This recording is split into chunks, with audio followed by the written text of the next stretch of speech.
Olá pessoal, tudo bem com vocês? Bom dia, boa tarde, boa noite. Aqui é o professor Tiago Meirinho trazendo mais um vídeo, mais uma aula para a gente aprender nesse nosso momento de aulas à distância. E hoje eu vou continuar falando sobre os recursos minerais, sobre os minérios, sobre as pedras preciosas, sobre esse assunto que faz parte da nossa geologia, tá? Eu queria hoje focar em duas partes. Eu vou focar hoje em duas partes. Os recursos minerais das rochas sedimentares, que são um pouquinho diferentes, e o triste impacto causado por este tipo de exploração, tá? Na aula passada eu falei bastante dos recursos minerais, mas eu foquei muito nos recursos das rochas cristalinas, como é o caso do ferro, do manganês, do granito, é, de recursos que vêm a partir da consolidação do magma. Mas as rochas sedimentares também trazem recursos minerais riquíssimos. É da rocha sedimentar, por exemplo, que a gente extrai a gipsita, que é a base, né, a matéria-prima do gesso, a matéria-prima para fazer gesso. E pesquisem sobre esse mineral, tá, na atividade de vocês. Eu tenho certeza que vocês vão achar um material, um conteúdo muito interessante sobre esse material. A gente também tem das rochas sedimentares extração de calcita, que é uma fonte, um mineral muito rico em cálcio, inclusive que os nossos sertanejos usam diretamente quando está em tempos de escassez. Eles moem o mineral e acrescentam nas rações dos animais, das galinhas principalmente, para aumentar a sua absorção, sua quantidade de cálcio nos seus alimentos, tá? A gente também tem extração de minerais que vão fazer a soda cáustica. Então, as rochas sedimentares elas são bastante utilizadas. Além de a gente ter aí uma pedra decorativa, né, uma rocha decorativa que é o mármore. O mármore é uma rocha metamórfica de origem sedimentar e que é muito utilizada também, muito valorizada para decoração, para a construção de adereços das nossas residências, de estátuas. Então, as rochas elas têm vários tipos de aplicação diferente, elas têm vários tipos de valor diferente. Mas quando a gente fala de rocha sedimentar, é inevitável. A coisa que a gente mais vai dar valor e a coisa que mais vai ter valor no mercado são justamente as rochas sedimentares orgânicas, o petróleo, o carvão mineral, o gás natural que se forma junto dos bolsões de petróleo. Então, esse tipo de rocha, ele é o mais valorizado, já que a nossa sociedade utiliza como fonte de energia primária justamente a queima dos chamados combustíveis fósseis. E como é que esses combustíveis se formam? A partir do soterramento de restos orgânicos de animais, no caso de petróleo, e de vegetais, no caso do carvão mineral. Tá? Então eles são soterrados, vão para o ambiente geológico e o carbono que contém nas estruturas desses seres vivos acaba se tornando essa rocha que nós utilizamos, aí de onde nós extraímos o petróleo e de onde nós extraímos o carvão mineral e, consequentemente, o gás natural. Tá? Então, essas rochas são conhecidas como rochas orgânicas, tá? Rochas sedimentares orgânicas, e a sua exploração é algo tão valioso que aqui no Brasil a gente encarou 2 quilômetros de água, mais 2 quilômetros de uma camada de sal para poder chegar lá naquele famoso petróleo pré-sal, porque rende muito dinheiro. Mas isso tem um lado muito negativo, gente. Eu queria falar de duas coisas aqui principalmente. A primeira é a seguinte: tem muita gente por aí que traz uma premissa que nós devemos explorar mais os nossos recursos minerais. Nós devemos ampliar a nossa exploração. O Brasil é muito rico em recurso mineral e a gente não pode perder isso. Concordo, Concordo que os nossos recursos minerais, eles são importantíssimos. O problema é que muitos desses recursos minerais estão em terras que é muito melhor, é muito mais valioso a preservação dessas terras do que a exploração dos seus recursos. Muitos dos recursos minerais hoje no Brasil, o que sobrou, o que ainda é abundante, está ou em terras indígenas ou em terras com vegetações nativas importantíssimas, como é o caso da floresta amazônica. E explorar esses recursos não só vai ferir a nossa sociedade, atingindo o povo indígena que já foi extremamente atingido ao longo da história.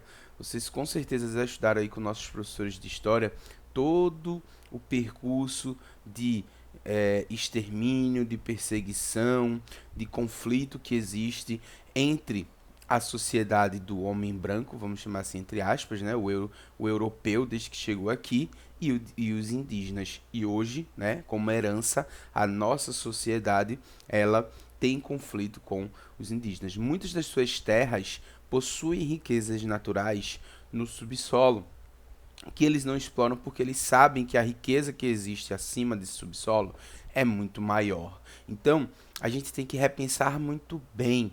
O garimpo, ele está se expandindo no Brasil, especialmente o garimpo ilegal.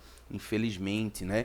Em busca dessas riquezas, as pessoas estão destruindo o que está acima da superfície. Por quê? Para a gente obter esse recurso mineral, gente, não é simples, tá? Não é todo recurso mineral que você vai escavar uma mina no meio da montanha e vai ser como filme que você chega lá e acha um pedação, uma pipeta de ouro desse tamanho e você tá rico e tal. Não, muitas vezes o pessoal bota literalmente montanhas abaixo para extrair o seu recurso, especialmente aqueles que você precisa de um grande volume, e isso ainda pode causar outros impactos ambientais, como nós infelizmente vivenciamos duas vezes na última década, com o rompimento da chamada barragem de rejeitos da empresa Vale do Rio Doce, lá em Minas Gerais. E aquilo que a gente não pode nem chamar de acidente, né, aquilo que a gente deve chamar de um crime ambiental,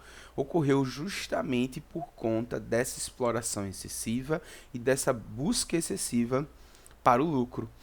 O que é essa barragem de rejeitos? Gente, a Vale do Rio Doce, ela explora minerais metálicos.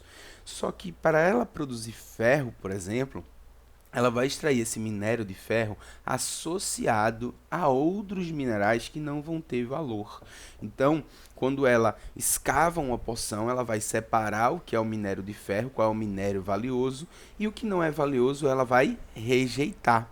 Então, aquela água que ela rejeita, aquela lama que ela rejeita, cheia de minério, ela não pode ser jogada em qualquer local, porque nesse processo de separação são utilizados vários componentes químicos que são tóxicos, que fazem mal para a saúde humana, que fazem mal para a saúde dos animais.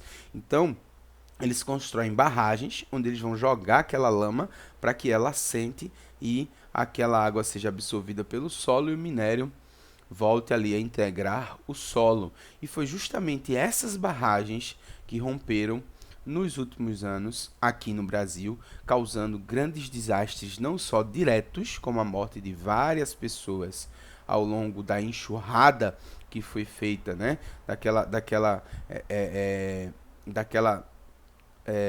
onda de lama que matou muita gente diretamente, mas indiretamente porque poluiu a maioria dos rios da região. O Rio Doce ainda sofre até hoje com as consequências do rompimento da barragem, que foi a primeira.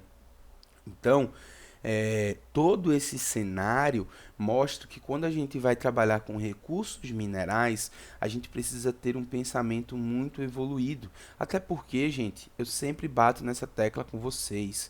País que exporta produto primário e compra produto industrializado, ele vai tender a se manter pobre. O país que trabalha nessa lógica, ele diminui as suas chances de condição de desenvolvimento. E toda vez que eu falo nesse assunto, eu gosto de chamar a atenção para o famoso nióbio. Ele mesmo, esse nióbio, tão falado que as pessoas defendem que a gente deve explorar mais o nióbio. Só que sabe o que é que acontece, gente? É verdade que o Brasil tem as maiores reservas de nióbio do mundo. Praticamente todo o nióbio está aqui. Isso é bem verdade. Também é verdade que ele é muito valioso. O nióbio, ele é fantástico na indústria. Sabe o que é que ele faz? Quando ele é misturado numa liga de aço, ele torna esse aço várias vezes mais forte e várias vezes mais resistente à erosão. Ele é um mineral perfeito, ele é tão perfeito que você só precisa de uma parte para 1000 para ter o seu efeito. Ou seja, para fazer 1 tonelada de aço, você precisa de 1 quilo de nióbio. Então, todo o nióbio que o Brasil já produz é absorvido pela indústria. O que, que vai acontecer se a gente produzir mais nióbio? Lei da oferta e da demanda. A gente vai aumentar a oferta de nióbio, o preço vai cair. Então não adianta investir na extração do produto primário. Professor, o que é que a gente faz? Ciência, tecnologia, desenvolver novos usos para esse nióbio, desenvolver novos usos para os nossos minerais, para as nossas riquezas. A floresta amazônica é muito melhor onde ela está. Porque se a gente pensar em vamos explorar um produto primário que está embaixo das suas terras, a gente vai destruir outro produto primário que já é muito importante para o Brasil, a agropecuária. Porque as chuvas no sudeste e no centro-oeste do Brasil só são possíveis graças à agropecuária. Vocês vão ver comigo aí nas nossas aulas de climatologia como esse efeito é possível. São chamados rios voadores.